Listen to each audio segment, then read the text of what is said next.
Hey everyone, this is JD and welcome to my channel. During this whole time, these shorts, I've been kind of showcasing my collection that's all related to Power Rangers. Because heck, we have the 30th anniversary of Mighty Morphin Power Rangers, the movie coming out, which is crazy to believe. And so I wanted to kind of showcase some of my most prized possessions of my Power Ranger collection.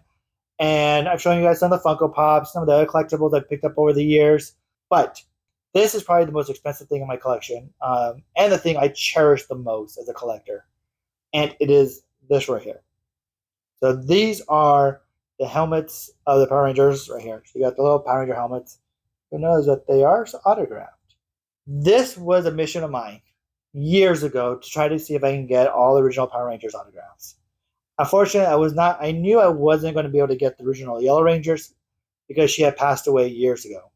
So that way I knew I was never going to get her signatures. One of the earlier Phoenix Fan Fusions, Phoenix Comic Con was it called back in the day, the three of the original Rangers were there.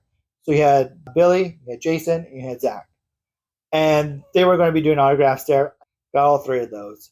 And then it was a year later, Amy Jo Johnson, who played Kimberly, came out to Phoenix Fan Fusion, and I was able to get her autograph. For the Yellow Ranger, the actress who played Aisha, the second Yellow Ranger, she's actually the one who signed this one. And then it was going to be my White Whale, in a sense. And it was to get Jason David Frank's autograph for the Green Ranger. And this was probably one of the most difficult things for me trying to achieve. Because the year that he ended up coming to Phoenix Fan Fusion, I was actually at Disney World. And it wasn't until the following year, I believe, he actually came back to Phoenix Fan Fusion, which was surprising in itself because of the incident that happened the prior year, the year I missed out on Phoenix Fan Fusion. But anyway, so got to meet Jason David Frank. And this was probably one of my highlights of my life to actually get to meet him. And what was really cool is that he actually took his time. I was wearing a Robocop t-shirt, and we talked about Robocop for a little while, especially how cool the original was. We talked about his role with the Bloodshot video that he did on their channel. Took off one of the helmets off of here, and he kind of did like a morphing the thing on his story on Instagram.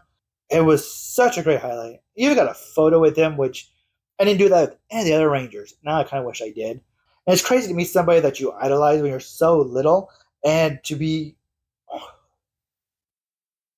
That was my whole story of getting these 5 cents. This is my pride and joy. This is part of my collection that will never leave my side. This is something that I will cherish forever. Being a child who grew up watching Power Rangers, loving Power Rangers growing up, this means the most to me overall. Let me know in the comment section down below. Have you ever tried to get all the Power Rangers autographs? And until next time, guys, this is JD with Figgy Pop Collector Channel.